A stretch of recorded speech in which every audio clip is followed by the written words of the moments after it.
कदीम स्पार्टा में शौहरों से ये तवक्को की जाती थी कि वो अपनी बीवियों को कम उम्र मर्दों के साथ शरीक करें, और हसद को बाकायदा तौर पर गैर कानूनी समझा जाता था। कदीम स्पार्टा में अगर कोई शौहर अपनी बीवी को शरीक करने से इनकार करता तो उसे बीवी के साथ नहीं बल्कि रियासत के साथ खुदगर्जी समझा जाता था।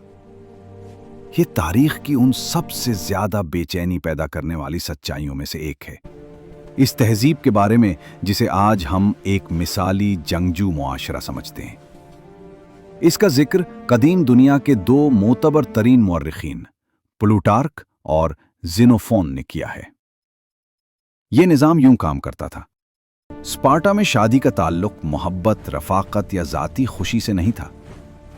यह दरअसल एक नस्ल की पैदाइश का मुआहिदा था जिसका वाहिद मकसद था स्पार्टा की फौज के लिए ताकतवर तरीन सिपाही पैदा करना।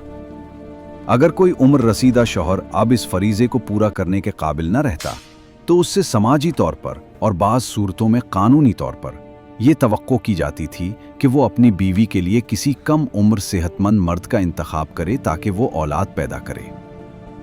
ये मुंतखब किया गया मर्द कोई भी नहीं होता था।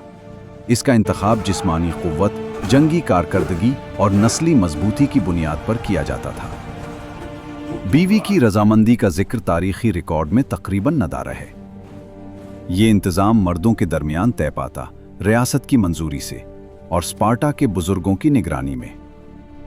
पैदा होने वाला बच्चा हयातियाती बाप का नहीं समझा जाता था। वो पहले शौहर के घराने की मिल्कियत होता और बिलाखिर स्पार्टा रियासत की। और जो चीज़ इसे जदीद दुनिया से बिल्कुल मुख्तलिफ बनाती है वो ये है, हसद को बाकायदा तौर पर शर्मिंदगी की अलामत समझा जाता था। जो स्पार्टन मर्द अपनी बीवी पर हक़्क़े मिल्कियत या जज्बाती वाबस्तगी दिखाता उसे अवामी तौर पर तमस्खुर का निशाना बनाया जाता। जज्बात को कमज़ोरी समझा जाता था, ऐसी कमज़ोरी जो इज्तिमाई मकसद को नुकसान पहुंचा सकती थी। फ़र्द की कोई अहमियत नहीं थी, ख़ानदान की कोई अहमियत नहीं थी। अहमियत सिर्फ आने वाली सिपाही नस्ल की थी। स्पार्टा में पैदा होने वाले हर बच्चे का पैदाइश के फौरन बाद रियासती बुजुर्ग मुआयना करते थे। अगर बच्चा कमज़ोर समझा जाता तो उसे छोड़ दिया जाता। अगर मजबूत पाया जाता तो 7 साल की उम्र तक माँ के पास रहने दिया जाता।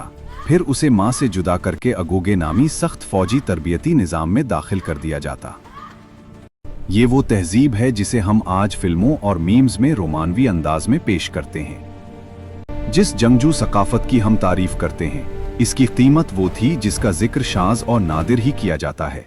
ज़ाती इख्तियार, मोहब्बत और वालदैन होने के जज्बे का तकरीबन मुकम्मल खात्मा महज जंग की खातिर। तारीख हमेशा आरामदेह नहीं होती, मगर इसे हमेशा सच के साथ बयान किया जाना चाहिए।